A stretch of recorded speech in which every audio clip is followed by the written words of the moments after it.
New at 6, House Republicans have adjourned until 8 o'clock tonight as the standoff over whether to elect Congressman Kevin McCarthy as House Speaker continues.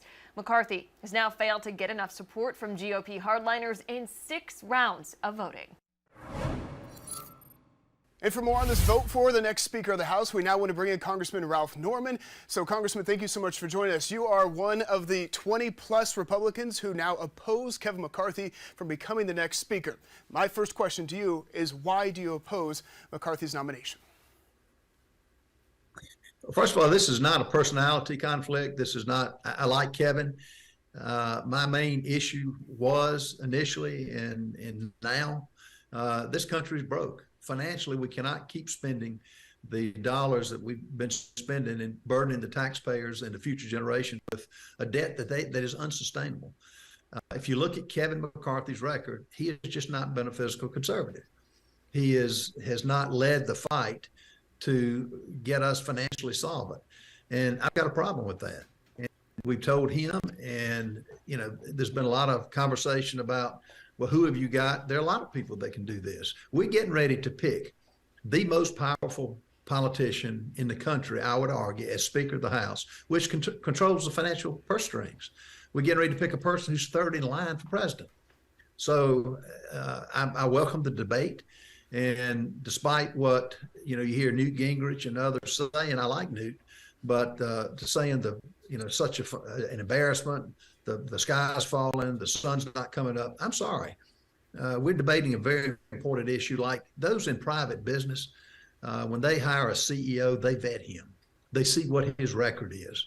The record of Kevin McCarthy, as far as getting us back to solvency, is just not there. And that's the issue we have with him. I don't think it's going to change. I think the fact that we're having this discussion is refreshing. And, when it's all said and done, we want somebody who's going to go to Mitch McConnell and fight what just happened to us on the $1.7 trillion spending theft that was put on us at Christmas time. And I'm done with that. That was done, it's 4,100 pages long. We got the night of. We need somebody who would fight that. And in 9 months, we're going to have the same debate when the budget comes up again for 2024. Are we going to raise the debt limit?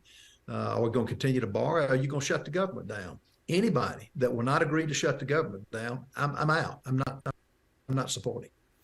And you had mentioned some of the conversations that are out there right now, especially from Newt Gingrich, but a lot of people, a lot of Republicans are saying that this is showing some sort of fracturing, some sort of dysfunction in the Republican Party. Are you not worried that that's kind of the message that you may really portraying with opposing Kevin McCarthy? Because it certainly is not coming across as some united front for Republicans.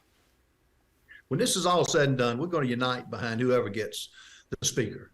I'm just not one that was impressed with Kevin McCarthy's background, the way he's voting. And I think people are more concerned about how Washington is broken. Now, am I worried about the fact we're having debate and that you have differences of opinion? Is that not a good thing?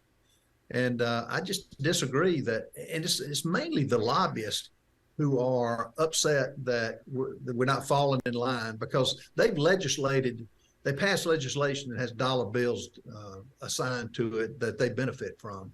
I'm sorry, the gravy train should stop, put the American people where they know where their money's going. And that 1.7 trillion, if you look, we're going to publish where some of that money went. It is what they're doing with our money. So no, I think it's a healthy exercise. And if it takes a week, a month, if your viewers an idea. Days we were out of session during the last 117th Congress, 172 days. That's over 5 months. And they're saying we've got to hurry and inaugurate a speaker who's not being vetted and not everyone agrees with. How is that a bad thing? Is there anything Kevin McCarthy can do or say to change your mind at this point, or are you dead set on not having him as a Speaker of the House? I don't think he can, you never say never. But I just don't think he can do it. He hasn't got a record. When I asked him in public, would you agree to a 7-year balanced budget plan, which actually had real life cuts, doing away with agencies, doing away with a lot of programs that I think are woke and should not be paid for by the taxpayers? He said no. And then later he said he will agree to a 10-year plan. We should have had this plan months ago. I think another question too, you had said whoever the House Speaker will end up being, you'll unite behind them. Are you, in a way, just delaying the inevitable for Kevin McCarthy becoming the Speaker? And if so, how are you able to kind of basically rebuild that bridge that may be damaged by this situation that's ongoing right now between him and this nomination for Speaker? But let me tell you what happened yesterday at conference. Basically, we were threatened. Basically, the 20 of us were, well, the 5 of us originally, then the 29 were threatened with throwing us off committees. Kevin didn't dispute that. He was obviously mad. That's not how you get people to the table. And no, this is a worthwhile exercise. Do I think he's going to get the 218? No, I do not. I do not think he's going to get that. He's trying to, but you always need somebody that doesn't need the job, somebody that's not tied to the Washington swamp. And so, I think we're going to be successful in finding somebody that will. And I just don't think he's the man. Now, the risk in everything. So is there a risk we fail? But there's more of a risk we lose our country if we don't fight now. Now, you said not tied to the Washington swamp. Does that mean someone outside of Congress? Yes. Who would that be? You don't have to be a member of Congress. There's been a lot of names thrown around. That will surface in the coming weeks, depending on how long we stay on this. But all I can tell you right now, we're growing in numbers. He does not have the votes. And instead of going his way, it's going against him.